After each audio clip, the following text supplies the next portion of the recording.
8 থেকে 10 ঘন্টা কাজ করি, সবাই করি না কম বেশি এখানে যারা জব করি। তাহলে আমার যে টাইমটা আমাকে প্রতি মাসে একটা স্যালারি দেয়, কোম্পানি এই টাইমটা আমার থেকে নিয়ে নিতেছে না? আপনি একটা ইমার্জিন করেন তো, আপনার আজকে 10 ঘন্টা, আপনি যদি 1 লাখ লোক আপনার সিস্টেমে জমা হয়, 1 লাখ লোক যদি আপনার প্রতিদিন যদি 2 ঘন্টা আপনার টিমের পিছনে কাজ করে, তাহলে আপনার অবস্থাটা কোথায় যেয়ে দাঁড়াবে? একটু ইমার্জিন করেন। তার মানে আমাদের বিজনেসটা করা খুবই কিন্তু ইম্পর্টেন্ট। আরটা হলো বর্তমান যে যুগ, এই যুগটা ছিল কি যুগ? ইন্টারনেটের যুগ, নেটওয়ার্ক মার্কেটিং এর যুগ। এই যুগে আপনাকে নেটওয়ার্কটা ভালো করে বুঝতে হবে, মার্কেটিংটা ভালো করে আপনাকে বুঝে নিতে হবে। আমাদের দেখেন, আমাদের প্রতিনিয়ত আমাদের লিডাররা কিন্তু এই যে বাংলা সেমিনার বলেন, হিন্দি সেমিনার বলেন, আপনার এসে গুগল মিটিং বলেন, সব কিছু কিন্তু অর্গানাইজ করে, কিন্তু আমাদের ইচ্ছা শক্তিটা আমাদের থাকে না।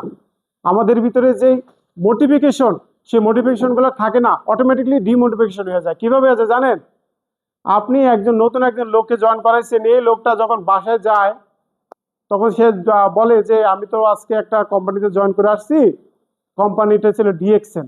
কি রে বেটা, তুই কি বলো ডিএক্সএন? এটা হচ্ছে এই কোম্পানি ওই কোম্পানি। বিভিন্ন লোক আপনাকে ডিমোটিভেটেড করে দিবে। করে না এরকম? হয় না আপনাদের সাথে? হওয়ার পরে আপনি বলবেন যে আসলে হইতেও পারে। তাহলে তার মানে কি জানেন? আপনি আপনার কথা শুনেন নাই, আপনি শুনছেন অন্যের কথা। আমরা বেশিরভাগ মানুষ ব্যর্থ হই অন্যের কথা শুনে। বেশিরভাগ মানুষ ব্যর্থ হয়ে অন্যের কথা শুনে। আমি সবাইকে আহ্বান জানাবো, যারা বিশেষ করে আমরা গাল পেয়ে আসছি, যারা আমরা একটা স্বপ্ন নিয়ে আসছি, ওই স্বপ্নটা পূরণ করে যাবো ইনশাল্লাহ। যাবেন তো? আমাদের প্যাসিভ ইনকামটা নিয়ে যাবেন তো সবাই?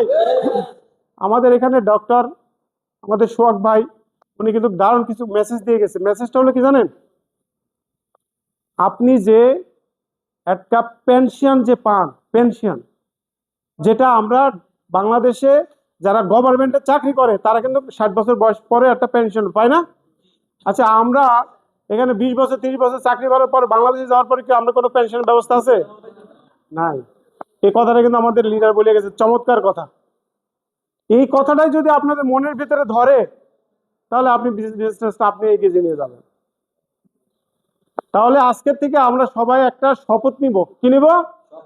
শপথটা হলো এটাই যে আমরা অন্যের কথা শুনবো না। আমার সাথে বলেন যে আমরা অন্যের কথা শুনবো না, আমরা আমাদের মনের কথা শুনবো। আর প্যাসিভ ইনকাম নিয়ে যেন আমরা বাংলাদেশে যেতে পারি। তো আমি এই বলে আমি আমার বক্তব্য এখানে সংক্ষিপ্ত করলাম, কারণ আমাদের এখানে গ্রেট লিডার আসছে, আমরা ওনার কাছ থেকে